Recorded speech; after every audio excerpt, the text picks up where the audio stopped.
สโตรกานอฟค่ะก็เป็นอีกหนึ่งเมนูแบบคลาสสิกมันจะเป็นพาสต้าซอสเนื้อที่ปรุงรสด้วยซาวร์ครีมค่ะจริงๆต้องบอกว่าเป็นเมนูโปรดของคุณพ่อเนอะหัดทำมานานเหมือนกันค่ะเพราะว่าอยากทำให้คุณพ่อทานนะตอนนี้ก็เลยเป็นเมนูโปรดของคุณสามีไปด้วยวิธีทำก็คือเลือกเนื้อก่อนจะเลือกเป็นเทนเดอร์ลอยค่ะก็คือเป็นชิ้นเนื้อที่ไม่มีมันเลย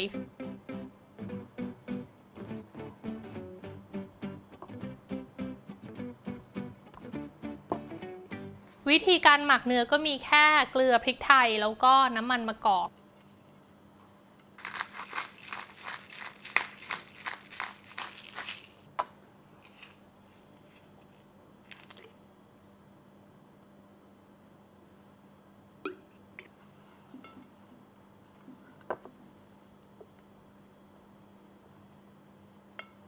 ช่วงที่หมักเนื้อเราก็หั่นผักต่างๆไป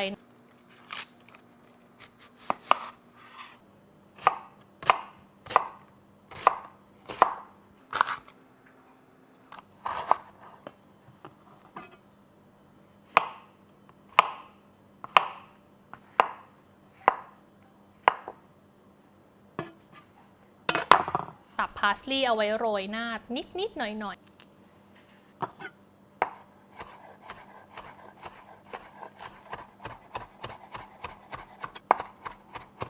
แล้วก็กระเทียมค่ะ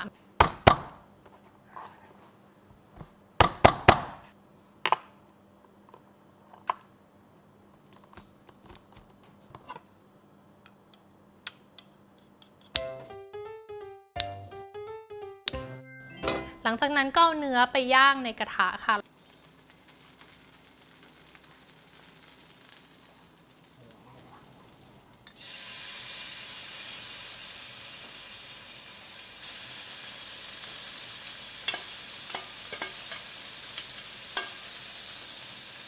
ิธีการย่างเนี่ยเราต้องย่างไม่ให้มันแห้งจนเกินไปนักอย่าให้สุกจนเกินไปค่ะพักเนื้อไว้เอาถาดเอาฝาหรือเอากระดาษฟอยล์ปิดไว้นิดนึงเพื่อให้เนื้อมันฉ่ำในระหว่างที่เราทำอย่างอื่นนะคะหลังจากนั้นใช้กระทะเดิมเกล็ดเนื้อที่ค้างอยู่ในกระทะค่ะให้เอาหัวหอมลงไปผัด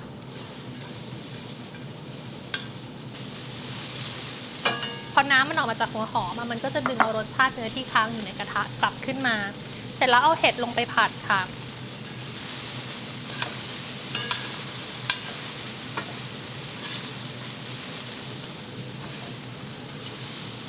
พอทุกอย่างเริ่มสลดลงไปดีแล้วก็ใส่กระเทียมกับใบทานนะคะ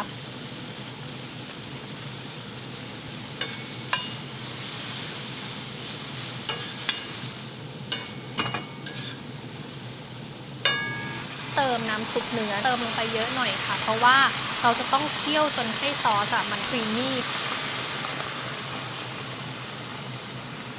แล้วก็ใส่วิปปิ้งครีมเพิ่มความร้อนให้เดือดแป๊บหนึ่งแล้วก็ลดไฟ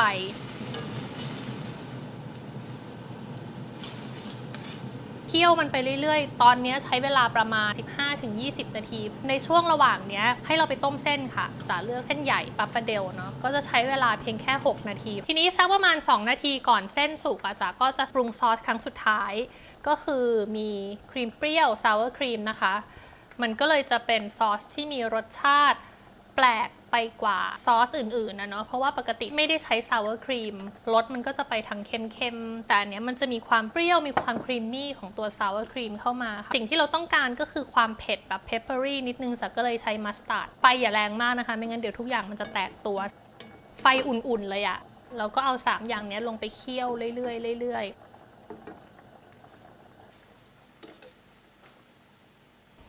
จนพอซอสเข้ากันดีก็เอาเส้นที่ต้มอะค่ะลงมาเคี่ยวในซอสด้วย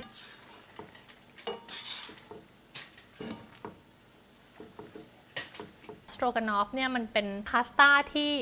ซอสจะไม่เจิ่งซอสมันจะเกาะเส้นไปเรื่อยๆ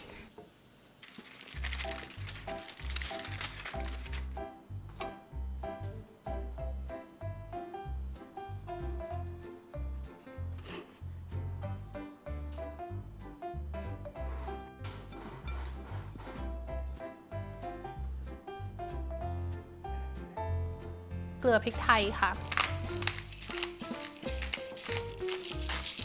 แล้วก็หั่นเนื้อสเต็กลงมาโปะข้างหน้าก็เป็นอันจบค่ะ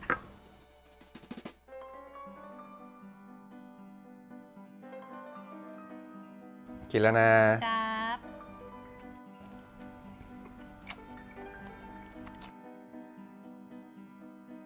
อร่อยจัง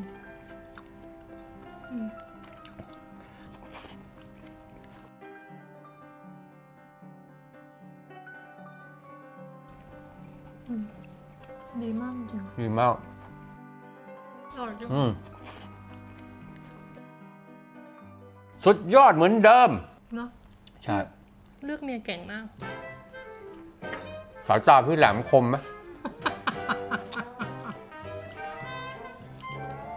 น้องเดินมาวันที่เจอแล้วเห็นแต่ไกลเลย ทำไมน้องหน้าใหญ่เหรอ ทางกับข้าวเป็นแน่คนนี้เลยเลือก